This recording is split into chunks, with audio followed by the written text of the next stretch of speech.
everyone, and welcome back to my channel, Roadmap to Wellness.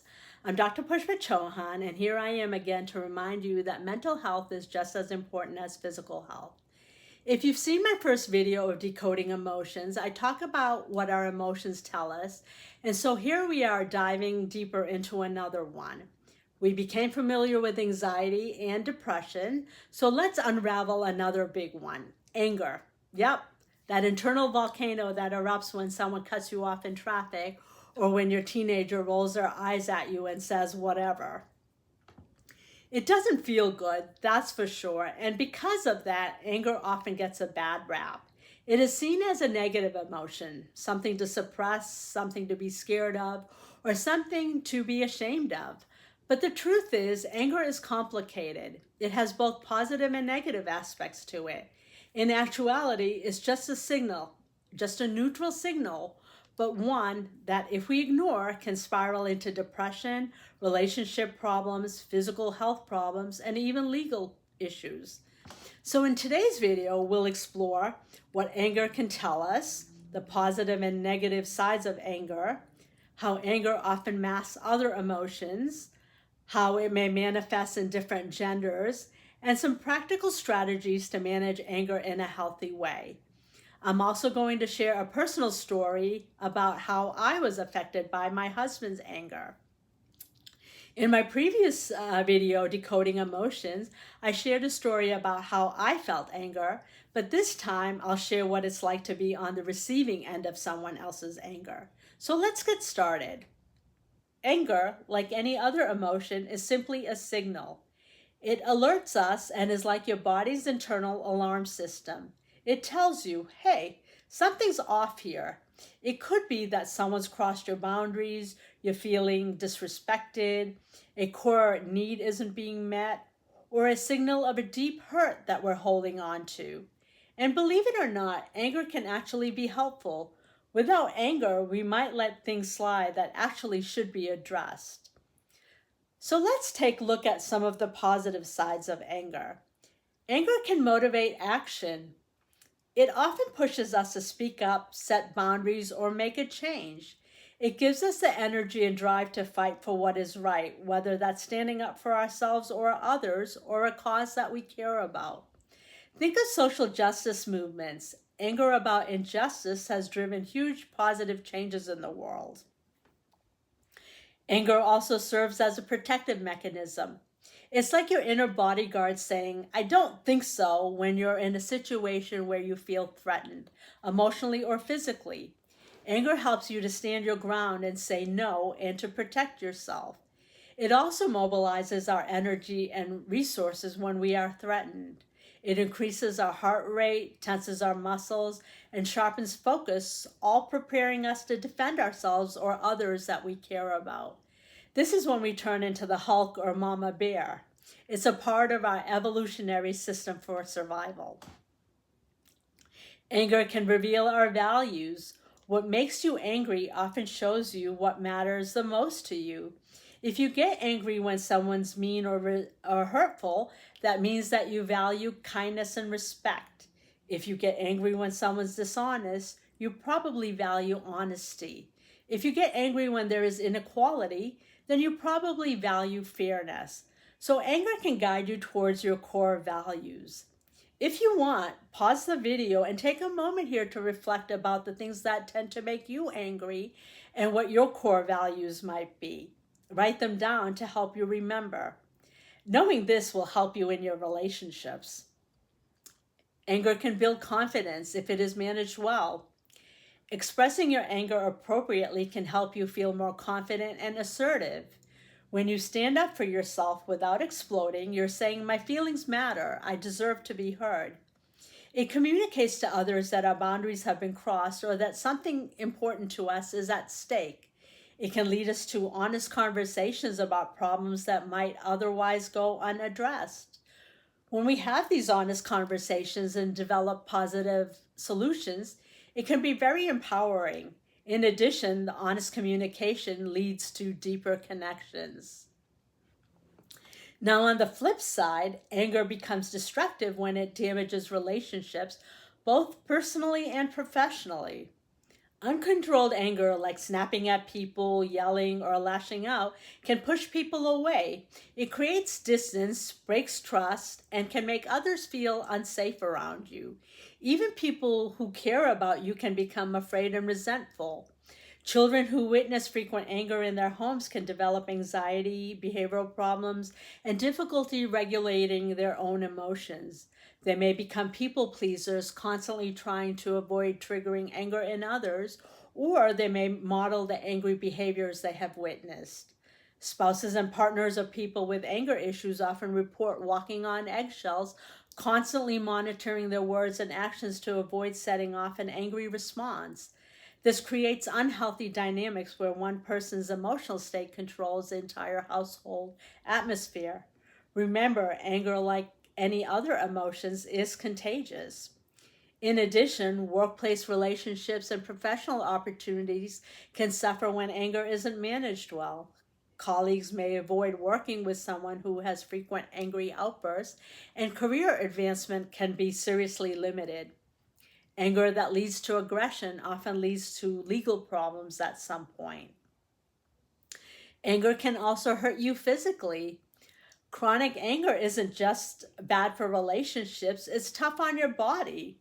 Research shows that frequent anger is linked to high blood pressure, heart problems, weakened immune systems, headache and muscle tensions, digestive issues, and even sleep problems. It's like keeping your body in a fight mode all the time, which isn't healthy in the long run. Anger can cloud judgment. When you're angry, your brain goes into fight or flight mode. That makes it harder to think clearly, make rational decisions, or see the bigger picture. Anger literally changes how our brains process information, making us more impulsive and less able to consider long-term consequences. Ever said something in anger and then thought, why did I say that? That's because that's anger hijacking your brain. Anger can lead to regret. It's like wildfire. Once you say or do something in the heat of the moment, you can't ever take it back. You may say you're sorry, but the damage has already been done. The action afterwards can leave behind a trail of regret, guilt, and hurt feelings. And sometimes we beat ourselves up after the fact, which just adds to the pain. Anger can also become a habit. If anger becomes your default response, it can trap you into a cycle. You get angry, you lash out, you feel bad, and then you get angry again. Over time, it wires your brain to respond with anger, even in situations that don't really call for it. This can make it harder to break the pattern and find healthier ways to cope. A cycle of anger also creates distance. Get angry, lash out, the other person feels attacked and either gets defensive or shuts down, and now they're angry too. When this scenario gets repeated, it creates disconnection. The longer we stay in this anger dance, the harder it is to repair the damaged relationships. Finally, unprocessed anger creates more mental health issues. Here's something you may not know, that anger and depressions are just the two sides of the same coin. Yeah, anger that is never expressed can turn into depression. For some people, especially men, but really for anybody, depression doesn't always show up as sadness or tears. Sometimes it shows up as irritability, frustration, or even rage. It's like all that pain is turned outward instead of inward. Anger doesn't always show up as yelling or breaking things. Sometimes it's subtle. It exists on a spectrum. On one hand, you might feel irritated and annoyed, like when someone leaves things around right after you cleaned. In the middle, it can look like sarcasm, passive aggressive comments, cursing, crying, or withdrawing in silence. And at the more intense end, it can show up as shouting sharp and mean comments to others, slamming doors, breaking things, or even rage. The way we express anger often depends on how safe we feel, what we've learned growing up, and whether we've been taught to handle strong emotions in a healthy way. Some people explode, others shut down, but both signs are that anger needs attention.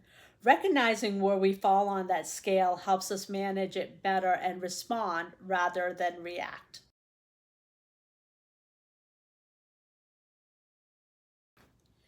So let me tell you a story about how anger showed up in my life.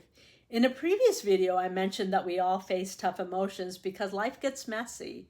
For me, there was a difficult period in my marriage for about 2 to 3 years when life hit hard. It was one thing after another without any time to breathe. It began with my husband under intense stress at work for about a year due to layoffs. His hours were crazy, he wasn't sleeping well, and eventually he was laid off too, which of course brought up serious financial worries for the both of us.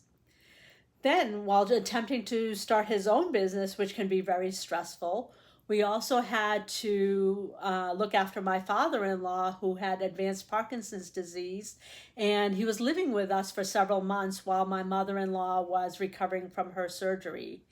He required a lot of assistance with every aspects of activities of daily living, which mostly fell on my husband's shoulders during the day since he was at home most of the time. During this time, I started to notice that my husband was becoming impatient and irritable, and I chalked it up to exhaustion or poor time management. But deep down, we were both struggling emotionally watching someone we loved decline. Just when we thought we might catch a break, we took a vacation.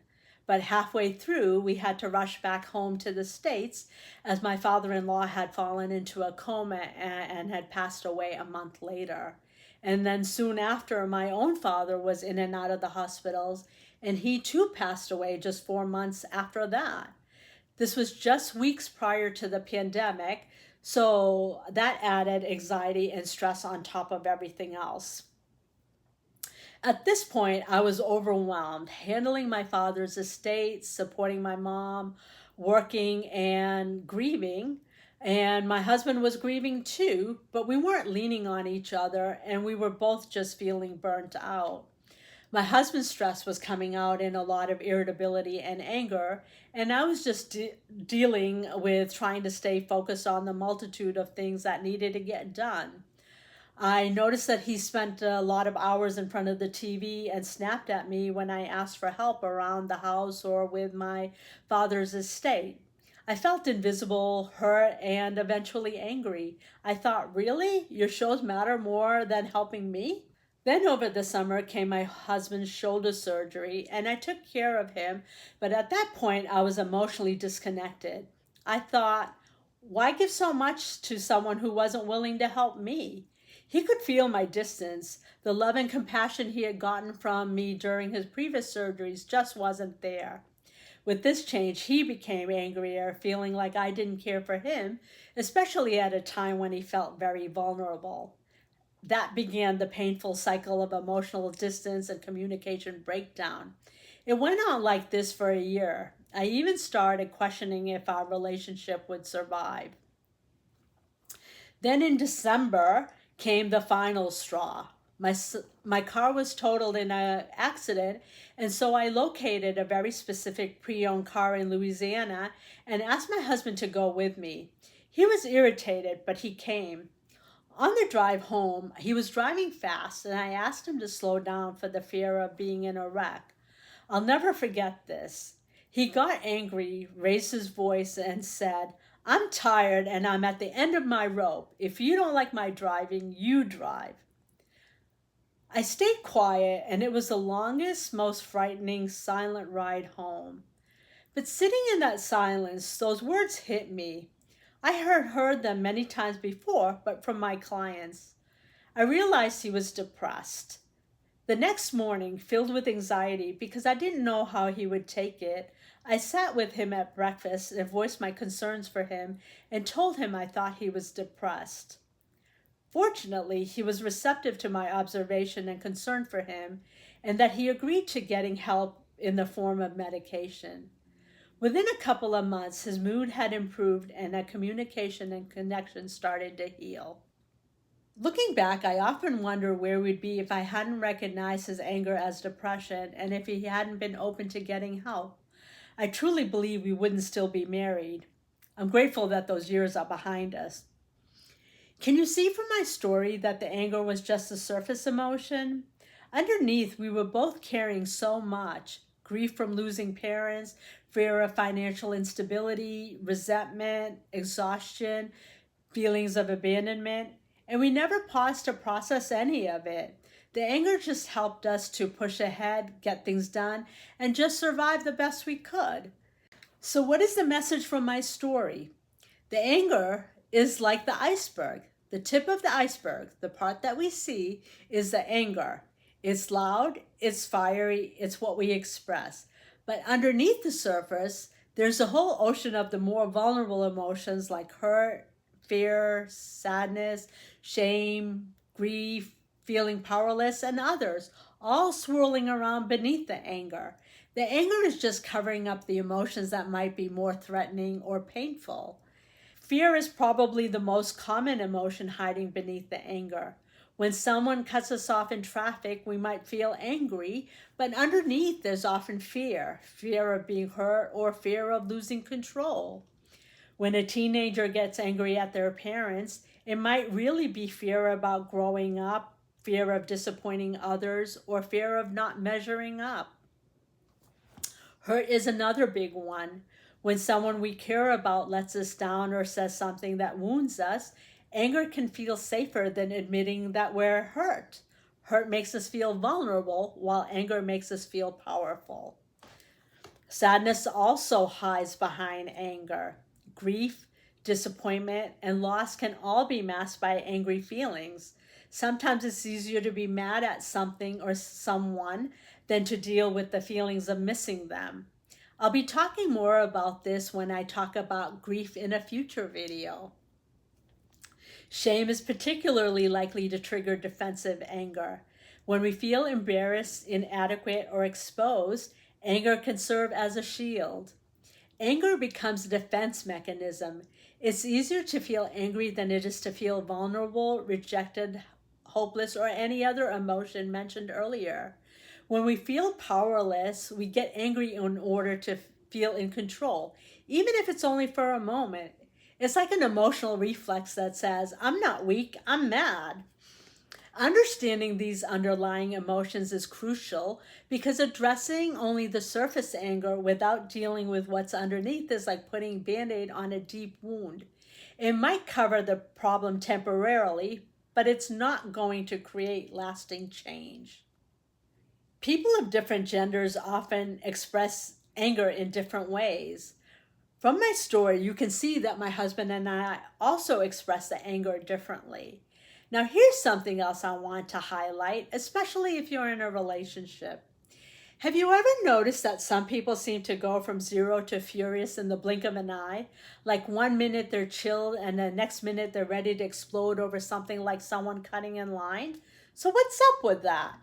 Why does it seem like some people, especially those raised as boys, get angry more quickly? Well, here are a few reasons. From the time that they're young, boys are told things like, toughen up, don't be a crybaby, real men don't get scared. But you know what emotion is often okay for them to show? Anger. Anger is seen as strong, in control, or masculine. So instead of saying I'm scared or that hurt my feelings, many learn to express those vulnerable feelings as anger instead. It's not that they don't feel sadness or fear, it's just that they've been taught to mask those emotions with anger. In many families and cultures, people seen as males are expected to protect others, and when they or their loved ones feel threatened, anger often kicks in as a kind of armor. They tend to go into the fight mode more often than the flight mode. Testosterone may increase aggression somewhat, but that's only a piece of the puzzle. There are plenty of calm, peaceful men and plenty of women and non-binary folks who get angry too. So this isn't just about hormones. It's largely about how we're taught to handle emotions, what's allowed and what's not. Some cultures place even more pressure on promoting ideas like being the alpha, the tough guy, or the protector. And when someone raised with those ideals feels disrespected or powerless, anger becomes the acceptable way to reclaim control. And here's something else. Many people, especially those raised as boys, weren't taught how to name or express their full range of emotions. So everything gets funneled into good, fine, and angry. Without the right emotional vocabulary, everything gets crammed into anger. Now let's talk about people raised as girls. From an early age, many are encouraged to be nice, polite, and agreeable. Anger, well, that's often seen as rude, dramatic, or unladylike, so instead of expressing it, they're often taught to suppress it.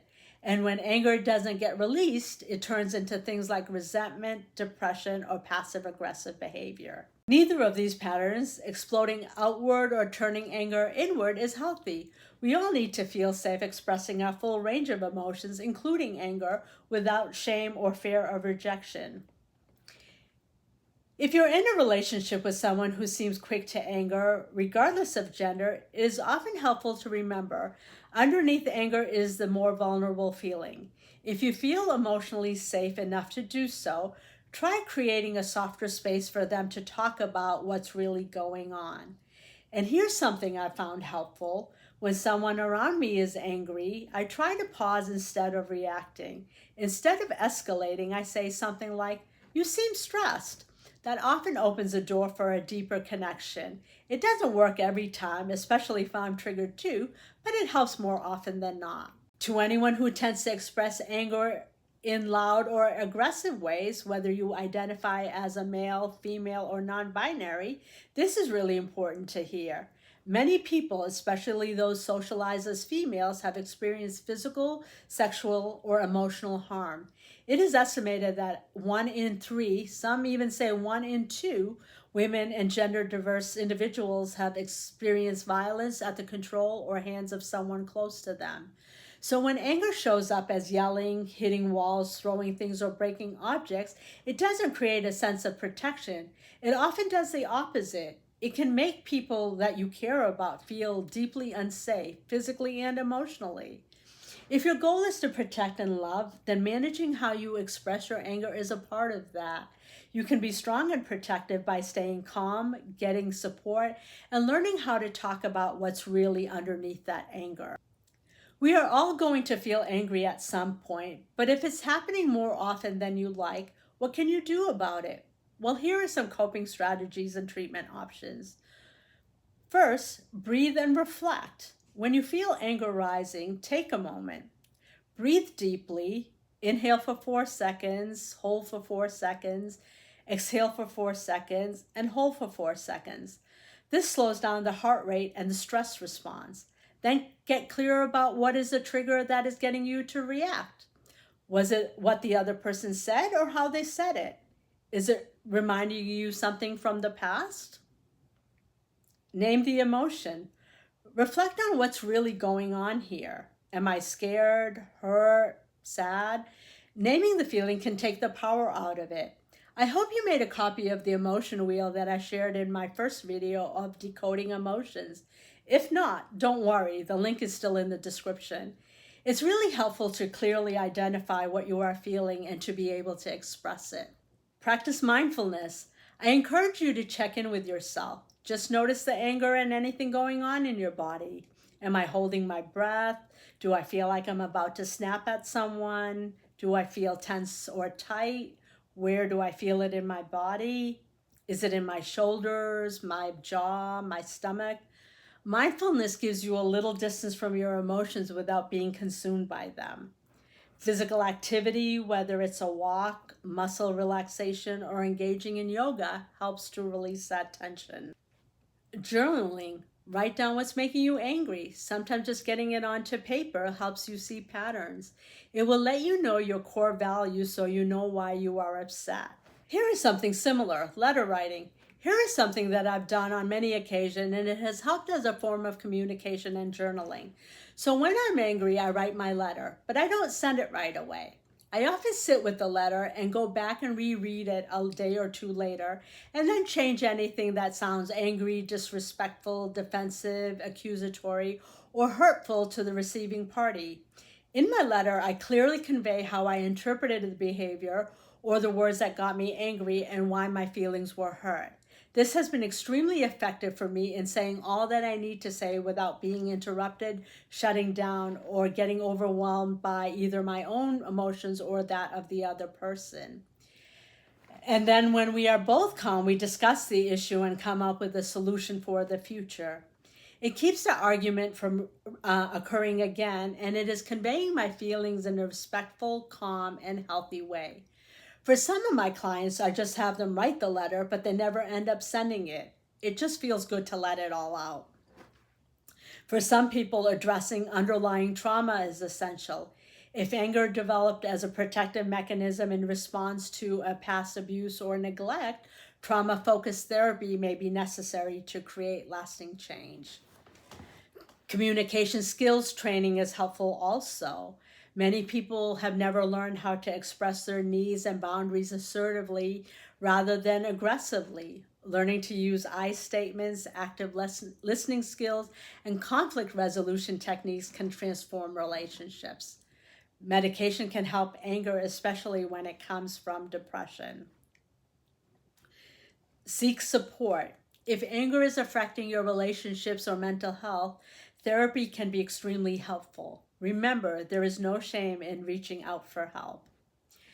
Before we wrap up, I just wanted to share what I have seen in my work with the people and the damage that anger has caused. Anger and its slow burning form, resentment, are probably the #1 cause of breakups. We all come from different backgrounds and experiences and are inadvertently going to step on each other's toes from time to time because of our different needs, values, traumas, and desires. When we are hurt by something our loved ones did, instead of focusing on the pain and anger, it is vital to express our experiences, our hurts, and repair the relationship by coming up with solutions and compromises that respect everyone. In the end, we are all struggling with similar issues, maybe not all at the same time, but if we dig deep enough and share our more vulnerable feelings, then we will have compassion and understanding for others, and as a result, can have healthier, stronger, and more meaningful relationships. Because here's the secret: people can handle your truth, but they'll struggle to handle your rage. Therefore, I encourage you to truly take time out to understand your anger, manage it, express it respectfully, and learn to let it go if it is something from the past. It will allow you to have supportive relationships, better mental health, and a happier life. So remember that learning to manage anger well is a skill that takes time, practice, and patience. It's not about never getting angry. That's neither possible nor healthy. It's about developing the awareness and tools to respond to anger in ways that serves us and our relationships well. Whether you're working with your own anger or helping others with theirs, approach this work with patience and compassion. And anger often develops for good reasons, even when it's no longer serving us well. With the right support and strategies, anyone can learn to have a healthier relationship with this fundamental human emotion. If you found this video helpful, please like, subscribe, and share it with someone who might need to hear this message today. Your support helps me keep creating content like this for our Roadmap to Wellness community. And if you have a story about anger, whether it's something you're working through or something you've overcome, please share it in the comments. I'd love to hear from you. Remember, emotions are signals, not enemies. We can learn from them. Until next time, take care of yourself and be well.